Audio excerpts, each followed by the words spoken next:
रहा है। पर आइए देवांशी हमारे साथ तैयार है बताने के लिए कि क्या नई सेबी की गाइडलाइंस आई हैं फंड्स को लेकर और स्पेशली फंड के मैनेजर्स को लेकर। देवांशी बताइए।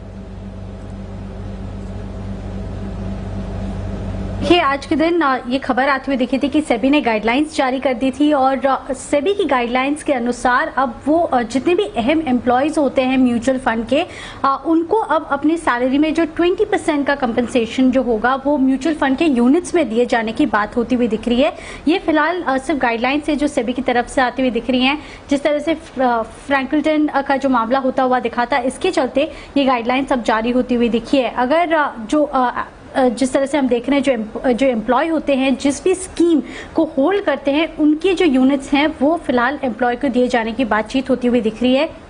ये जो नियम है वो 1 जुलाई से लागू होते हुए दिखेंगे, लेकिन मैं आपको बता दूं कि ये जो स्कीम्स उनको अलॉट कर दिए जाएंगे, जो यूनिट्स उनको अलॉट करेंगे वो केवल ओपन एंडेड स्कीम्स के लिए लागू होंगे।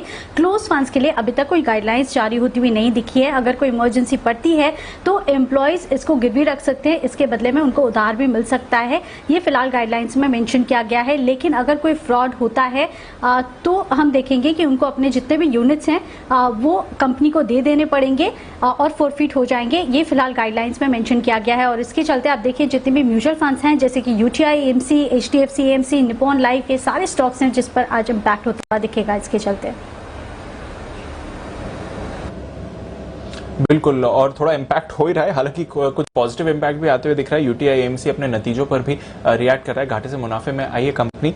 पर जैन साहब हमारे साथ हैं। जैन साहब कैसे देखें इस डेवलपमेंट को? अब जो मैनेज कर रहे हैं इन फंड्स को उनका भी इंटरेस्ट रहेगा फंड की परफॉर्मेंस को लेकर, वो उनकी फंड की परफॉर्मेंस अब उनके पे से भी डायरेक्टली लिंक्ड है कहीं ना कहीं।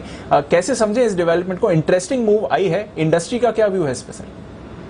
बहुत फार रीचिंग डिसीजन है ये, बहुत ही अलग टाइप का। मतलब कहीं ना कहीं तो देखिए रेगुलेटर्स की सोच जबरदस्त है इस फ्रंट पे कि वो लोग स्किन इन द गेम देख रहे हैं कि जो लोग मैनेज कर रहे हैं।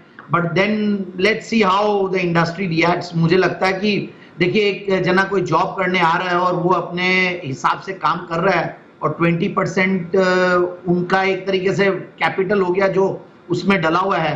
मतलब वेरी फ्रैंकली मतलब मैं कंफ्यूज्ड हूँ कि इस डिसीजन को लेकर कैसे जो फंड मैनेजर्स है वो रिएक्ट करेंगे। बट ओवरऑल यूनिट होल्डर्स के लिए और ओवरऑल रिटेल इन्वेस्टर्स के लिए काफी इंपॉर्टेंट है ये डिसीजन, क्योंकि पास्ट में कुछ ऐसी चीजें हुई हैं उसकी वजह से सेबी ऐसा डिसीजन लेने के लिए बाध्य हो रही है और ऐसे स्ट्रिंजेंट नॉर्म्स लाना जरूरी है सो दैट क्वालिटी और सारी चीजें बहुत ज्यादा एडहेर्ड रहे। और इस चीज के लिए तो देखिए हमारे जो रेगुलेटर्स इंडिया के वो माने जाते हैं।